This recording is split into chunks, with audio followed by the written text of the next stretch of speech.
Jadi kita sih berharap bahwa PKS ini ingin memberi contoh bukan hanya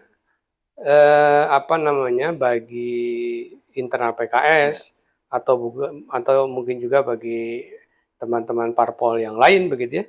Tapi kita juga ingin memberikan contoh kepada birokrasi begitu ya. Terutama kalau dalam hal ini ya mulai dari dinas pendidikan, ya kan, kemudian juga pihak sekolah. Ini kalau memang Pak Gubernur sampaikan fair, fair semua. Bahkan kita siap menerima aduan, ya, menerima aduan dari masyarakat kalau memang ada hal-hal seperti itu. Ya, kita akan advokasi, ya, masyarakat. Nah, mudah-mudahan dengan itu semuanya, ya visi Pak Gubernur bisa diwujudkan di Banten ini. Gitu ya. Ya, tidak hanya slogan, Pak Gubernur punya misi Banten maju, adil merata dan tidak korupsi. Ya, kita mulai dari sini. Ya, biarlah PKS menjadi martir di sini begitu ibaratnya gitu ya. Tapi yang penting tidak korupsi itu betul-betul terjadi di bumi Banten.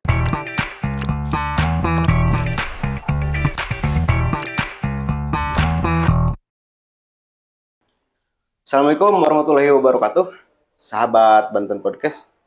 Alhamdulillah kita sudah ada di ruang fraksi PKS. Kita mencoba dan diterima oleh Ketua DPW PKS yang juga anggota Komisi 4, Pak Gembong R. Sumayadi. Terima kasih Pak atas waktu yang diberikan. Sama-sama. Kita di tengah kesibukan Pak Dewan. Pak Dewan, kemarin ini kita dihadapkan dengan pemberitaan yang lumayan mengagetkan, di mana salah satu kader, barangkali anggota DPRD juga, yang bahkan juga wakil ketua DPRD Pak Budi, itu sampai trending topik di medsos. Tapi kemudian PKS dengan sigap mengganti Pak ya, bukan mencopot sebenarnya itu, melakukan pergantian Pak, begitu Pak?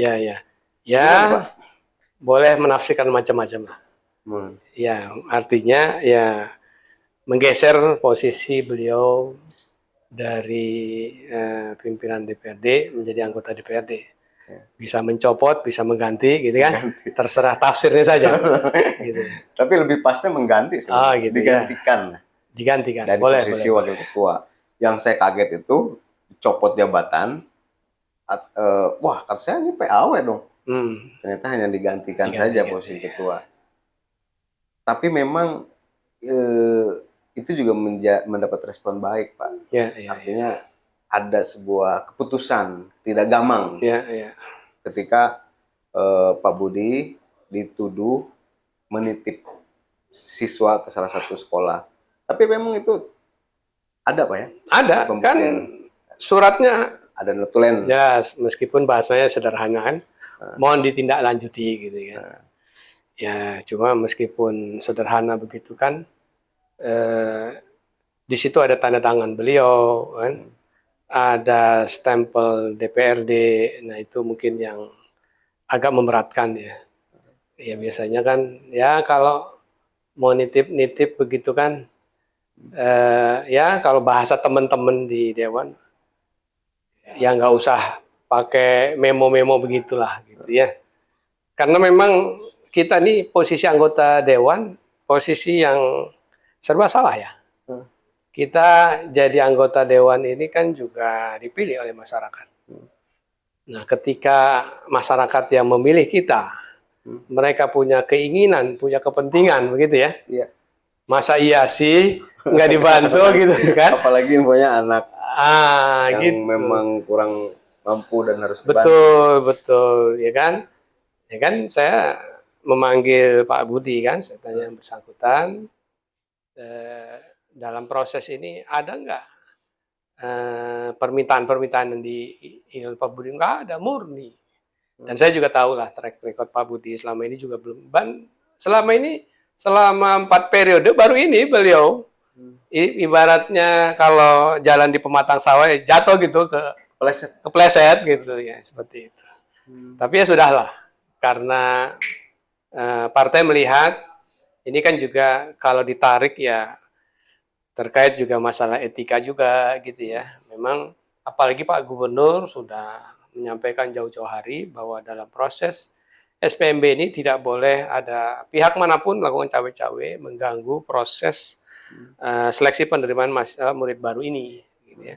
Sehingga PKS sebagai partai pendukung gubernur, pendukung utama, kita ada wakil gubernur di sana, merasa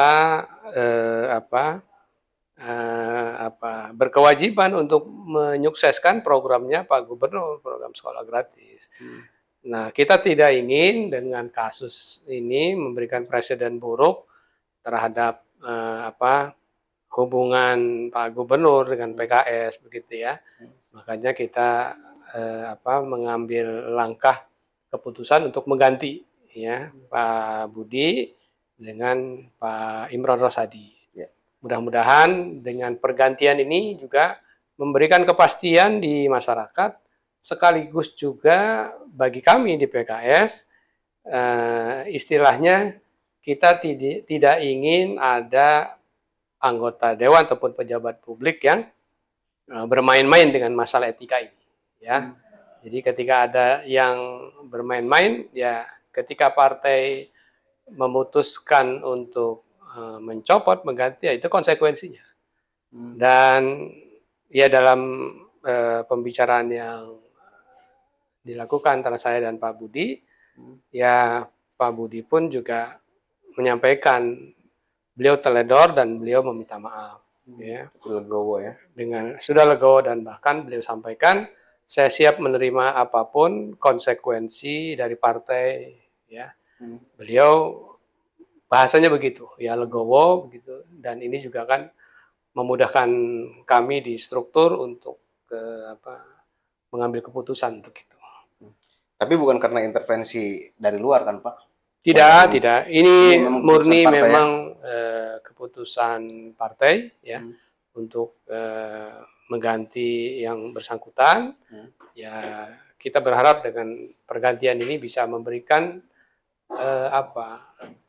kepastian juga di masyarakat bahwa PKS tidak main-main, dan sesungguhnya PKS tidak berharap ini terjadi.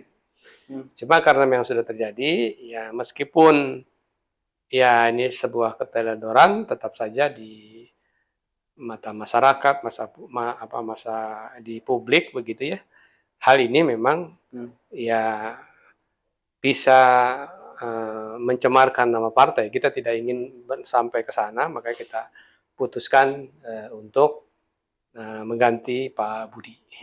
Siap. Karena bagi kami kalangan media Pak, hal-hal seperti ini setiap kali SPMB, kalau bahasa sekarang adalah penerimaan siswa baru itu, barangkali sudah tidak hal aneh gitu ya. Ketika anggota DPRD juga ikut intervensi, ikut menitip, karena tadi pertimbangannya banyak masyarakat yang dulu daerah di dapil masing-masing minta bantuan. Tapi memang dilematis benar Pak ya, dilematis ketika itu kemudian di mana Pemprov sedang berusaha. Optimis Pak, itu Bapak mendengar nggak bahwa di luaran sana kami masih banyak mendengar Pak, ada orang tua siswa yang kemudian kena biaya ketika mau masuk ke sekolah di proses SPMB ini. Apakah kemudian itu juga menjadi bagian yang akan disikapi oleh PKS atau ada temuan-temuan lagi di luar peristiwa Pak Budi? Ya, jadi kita sih berharap bahwa PKS ini ingin memberi contoh, bukan hanya bagi internal PKS atau mungkin juga bagi teman-teman parpol yang lain begitu ya. Tapi kita juga ingin memberikan contoh kepada birokrasi begitu ya. Terutama kalau dalam hal ini ya mulai dari dinas pendidikan ya kan, kemudian juga pihak sekolah. Ini kalau memang Pak Gubernur sampaikan fair semua. Jangan ada lagi yang ya tadi itu ya ada misalkan orang tua, saya sih belum mendengar laporan begitu ya. Ya, cuma kalau memang ada yang seperti tadi itu, akhirnya dia bisa masuk ya dengan memberikan sejumlah uang tertentu misalkan, ya harus diusut. Ya, jangan istilahnya begini, kita PKS ingin menegakkan kebaikan, kebersihan, ya, sebagaimana slogannya Pak Gubernur, tidak korupsi, ya kita contohkan ini, ya, kita tidak ingin main-main. Mestinya begitu Pak Gubernur punya visi salah satunya tidak korupsi, ini juga harus menjadi visi bersama semua, mulai dari OPD, Dinas Pendidikan, ya, sampai sekolah-sekolah begitu. Nah, kita inginnya begitu. Nah, jadi katakanlah ini PKS nih sebagai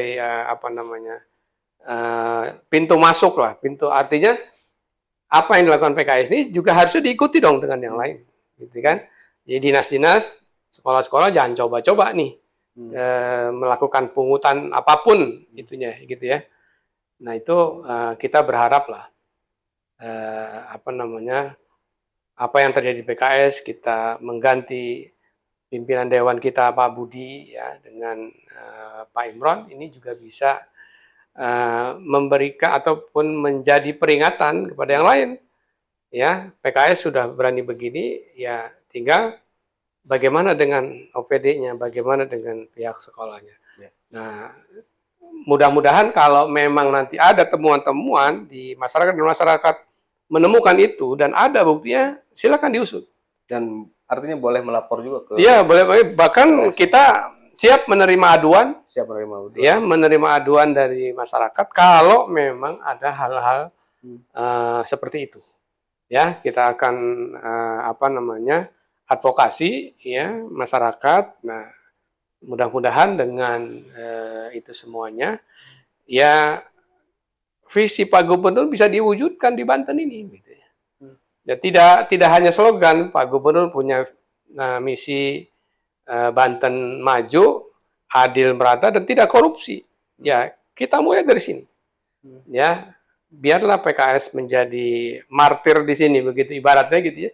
Tapi yang penting tidak korupsi itu betul-betul terjadi di bumi Banten. Ya, kita apresiasi karena memang keputusan berat itu akhirnya diambil.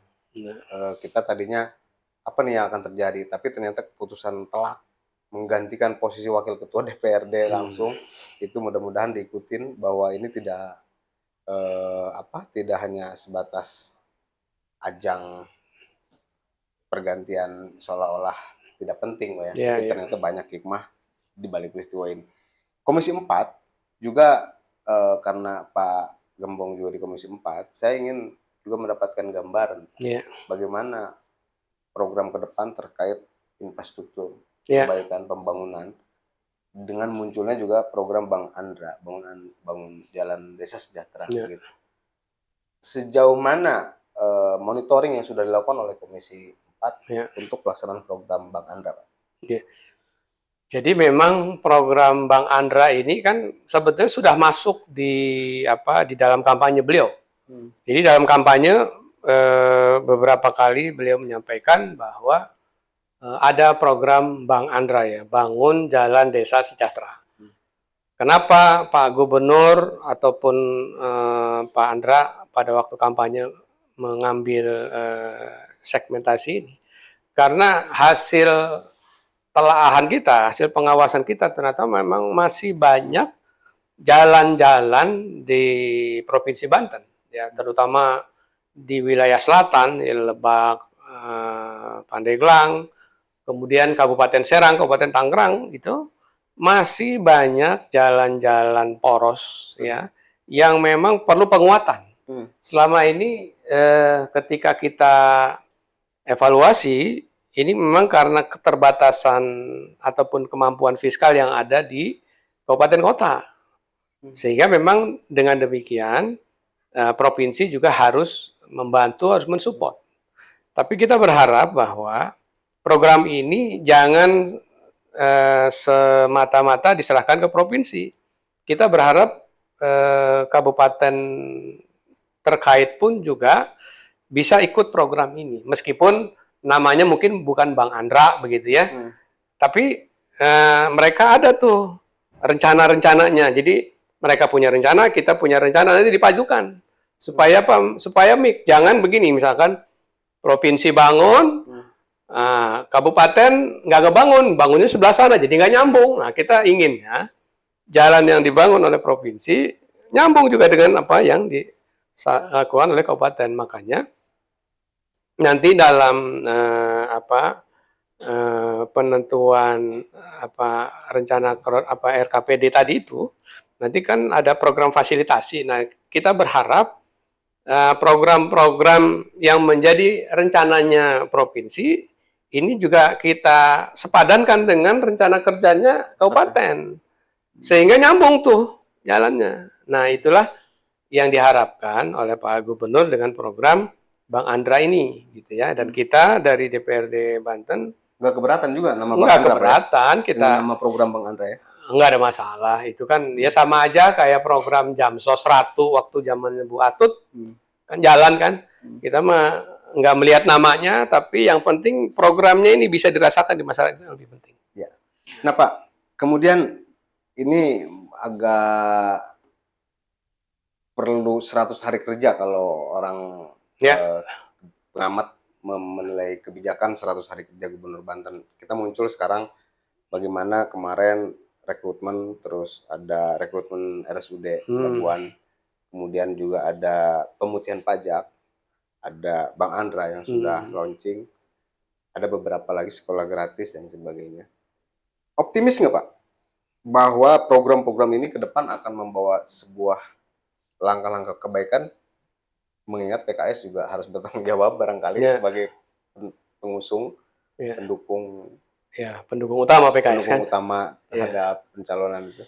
Kita tentu sebagai pendukung utama Pak Gubernur ya optimis lah, semua harus bisa kita jalankan. Kalau PKS sebagai pendukung utama aja nggak optimis, gimana yang bukan pendukung utama, kan kira-kira begitu. Kita insya Allah optimis dan program-program ini bisa kita laksanakan. Ya, seperti program Bang Andra tadi kan sudah mulai di-launching, ya. Kemudian penghapusan pajak sudah jalan, kemudian penerimaan sekolah gratis ya itu juga sudah, dan sekolah gratis juga ya memang sih kita melihat lah ya, salah satu kekisruhan yang ada terkait dengan SPMD ini memang kita melihat juga terlalu mendadak kemarin. Mestinya Juklat dan Juknis yang dikeluarkan oleh Dinas Pendidikan Provinsi Banten terkait SPMB ini harusnya kan menurut regulasinya 2 bulan sebelumnya ya. Cuma kemarin terlalu mendadak, mepet ya, sehingga ya banyak masyarakat yang belum paham begitu kan. Dengan apa sih bedanya yang sekarang dengan yang sebelumnya gitu kan. Nah, ini juga memang akhirnya ya seperti ini. Mudah-mudahan lah ke depannya ada perbaikan begitu ya. Karena memang program zonasi ini juga sebetulnya kan bukan Provinsi Banten, tapi memang dari pusat kebijakan ini. Makanya mudah-mudahan dengan banyaknya kejadian-kejadian kekisruhan yang terjadi ini juga bisa jadi evaluasi lah di kementerian untuk bagaimana ke depan ini sistem penerimaan murid baru ini bisa lebih bisa mengakomodir lah banyak anak bangsa ini yang ingin bersekolah gitu ya. Nah, program di Banten sebetulnya kan bagus ya, karena Pak Andra ini, Pak Gubernur kita ini tidak ingin sekolah-sekolah swasta ini juga mati gitu kan. Coba perhatiin, kemarin-kemarin itu banyak sekolah swasta yang megap-megap begitu. Karena apa? Nggak kebagian murid. Berapapun siswa yang masuk negeri diterima. Ya, ketika rombelnya sudah penuh dipaksakan masuk, bahkan beberapa sekolah membangun ruang kelas baru. Ya akhirnya terjadi apa? Ya sekolah swasta nggak kebagian murid. Ini kan dilematis juga gitu ya. Nah, ini yang menjadi tantangan juga sih buat sekolah swasta agar ke depan ini juga harus siap meningkatkan kualitasnya gitu, sehingga masyarakat siswa-siswa adik-adik kita ini ketika masuk nggak terima di negeri nggak apa-apa lah, swastanya bagus ini gitu kan, jadi mereka nggak ada masalah. Cuma kalau ketika melihat sekolah swastanya ini kondisinya juga memprihatinkan gitu kan, kadang kelasnya bocor atau itu guru-gurunya nggak lengkap, artinya mengurangi kepercayaan masyarakat nih, ya kan. Padahal saya beberapa kali kalau ketemu orang tua murid, calon siswa itu, saya sampaikan, udah sih, swasta itu bukan artinya gelap semua, saya bilang. Artinya ketika, sekarang kan internet sudah ada di mana-mana. Yang lebih ini adalah kemauan si anak, kalau anaknya mau belajar, insya Allah, walaupun sekolah swasta juga nggak ada masalah, begitu ya. Nah, Gitu. cuman memang ketika mau masuk negeri kan terlalu banyak gesekan siswa yang masuk, masih ada Pak informasi-informasi yang itu tadi bahwa siswa wali murid akhirnya rela untuk menitipkan anaknya dan bayar. Cuman memang oknum ini, oknum antara oknum dengan oknum itu agak susah dibuktikan, barangkali karena semuanya saling ingin gitu. Susah dibuktikan, mungkin itu wilayah kepolisian nanti. Pertanyaan terakhir saya Pak, sebagai closing statement juga. Di luar kami melihat ini sudah mulai ada wacana, ada pembicaraan, ada penilaian dari beberapa pengamat. Pak Dimyati ini sebagai wagub agak terlalu maju, sehingga seolah-olah kalau bahasa di luaran itu offset. Kok siapa yang jadi gubernurnya, siapa gubernurnya, siapa wakil gubernurnya. Nah, Bapak Pak Dewan juga merangkap sebagai ketua DPW PKS, melihat atau merespon aspirasi atau omongan-omongan terhadap itu. Kok gubernurnya seolah-olah nih ada Pak Dim ini seolah-olah dia mau jadi gubernurnya, gimana tuh? Ya, kalau dari pernyataan Pak Dimyati dalam beberapa pertemuan, beliau selalu menekankan kita ini duit tunggal gitu ya. Jadi tidak ada istilahnya tidak berarti Pak Dimyati ini ingin melebihi kewenangannya sebagai gubernur, tidak. Gitu. Cuma saya sih lebih melihat memang gayanya Pak Dimyati aja begitu, ya kan? Gaya ini kita harus bedain loh, antara memang stylenya beliau, gayanya beliau, dengan memang hasratnya beliau seolah-olah ingin menggantikan gubernur gitu, ya kita harus bedakan. Pak Dimyati kan memang begitu, orangnya ya style begitu dia, seolah-olah, tapi beberapa kali dalam pembicaraan dengan saya beliau tidak melakukan itu, dan beliau sangat menghormati Pak Andra sebagai gubernur, sebagai orang yang memang punya kewenangan lebih tinggi dibanding beliau. Jadi beliau sangat menghormati Pak Andra. Jadi saya pikir kalau ada hal-hal yang terjadi di luaran seperti itu, saya bisa memastikan bahwa itu lebih pada stylenya beliau, bukan berarti beliau ingin lebih daripada gubernurnya. Baik. Ya. Sebagai closing statement Pak, bagaimana masyarakat harus juga selain partai pengusung harus optimis? Optimisme ini kan nggak bisa oleh partai pendukung saja. Betul. Optimisme ini harus ditularkan bagaimana masyarakat juga benar-benar yakin, seperti halnya kalau bukan dalam rangka membandingkan bagaimana Jawa Barat terhadap ADM misalkan. Bagaimana PKS bisa menularkan semangat terhadap masyarakat Banten pada umumnya Pak, untuk menyambut perbaikan-perbaikan ini. Ya, jadi memang disinilah pentingnya peran gubernur untuk memimpin sebuah orkestrasi di Provinsi Banten ini. Jadi Pak Gubernur ini sebagai pimpinan kita di Banten harus bisa bagaimana OPD yang berada di bawah beliau itu betul-betul diorkestrasi sehingga visi misi Pak Gubernur ini betul-betul bisa dilaksanakan oleh OPD begitu. Kan kita ada banyak OPD, ya tentunya semua juga kemarin dari RPJMD sudah di breakdown ke masing-masing OPD. Maka sekali lagi disinilah pentingnya peran Pak Gubernur untuk memimpin orkestrasi dengan OPD ini sehingga bisa mencapai visi dan misinya. Ya, Pak Gubernur harus bisa memastikan dan bersikap tegas kepada para OPD-nya. Kalau ada OPD-OPD yang memang tidak menjalankan perintah Gubernur, tidak sejalan dengan visi misi Pak Gubernur, ya diganti saja. Ya, agar apa? Agar memang apa yang diinginkan Gubernur ini diikuti gitu.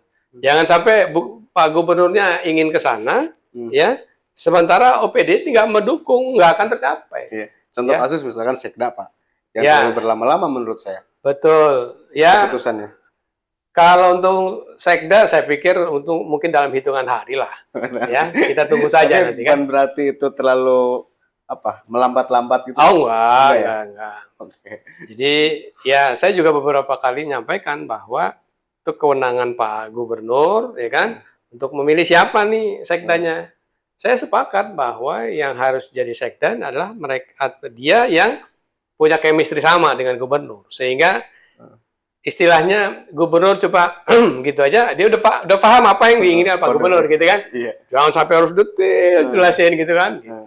Begitu saya pikir. Kita tunggu saja nanti siapa sekda yang akan definitif yang akan dipilih. Infonya sih lagi ngedengar karena antara gubernur dan wakil gubernur ini masih alot. Baik, sahabat Banten Podcast, demikian bincang-bincang kita dengan Pak Haji Gembong, yang juga Ketua DPW PKS Provinsi Banten. Terima kasih Pak atas waktunya. Mudah-mudahan obrolan kita memberikan manfaat buat masyarakat Banten pada umumnya. Billahi taufiq wal hidayah. Wassalamualaikum warahmatullahi wabarakatuh.